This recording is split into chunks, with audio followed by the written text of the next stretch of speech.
यह अनुमान लगाना कठिन है कि कोई व्यक्ति क्या चाहता है और कितने पाने के बाद संतुष्ट होगा। इसलिए कहते हैं कि मनुष्य की इच्छाएं अनंत होती है, इसका कोई अंत नहीं है। इसके संबंधित एक कहानी। मुल्ला नसीरुद्दीन बहुत गरीब था। एक बार उसकी किस्मत चमक पड़ी। उसके दूर के एक चाचा का निधन हो गया।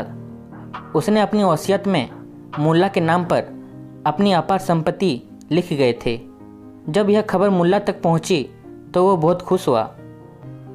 कुछ हफ्ते के बाद मुल्ला की पुत्रहीन मौसी की मृत्यु हो गई और वो भी मुल्ला के नाम पर अपनी संपत्ति की पंजीकृत कर दिए थे। इसके कुछ दिनों बाद मुल्ला कहीं जा रहा था। इसे देख गांव के एक व्यक्ति पूछा, मुल्ला तुम इतने उदास क्यों दिख रहे हो? हमें सुनने में आया कि आजकल तुम मालामाल हो गए हो।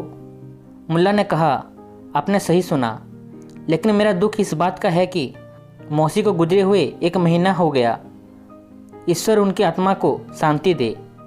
लेकिन देखो, इतना समय होने के बाद भी मेरे एक भी पहचान के व्यक्ति और नहीं मरा। इस कहानी से ये सीख मिलती है कि एक गरीब बुद्धिहीन व्यक्ति के पास अपार धन आने के बाद भी उसका उन्नति नहीं होता और लोभ बढ़ते रहता है, और इस लोभ के कारण उसका बुद्धि भ्रष्ट हो जाता है। आज का श्लोक है, मिथ्यात्वं परमो रोगो मिथ्यातं परमं विषम मिथ्यातं परमः शत्रु नाष्टज्ञानत परं तमः।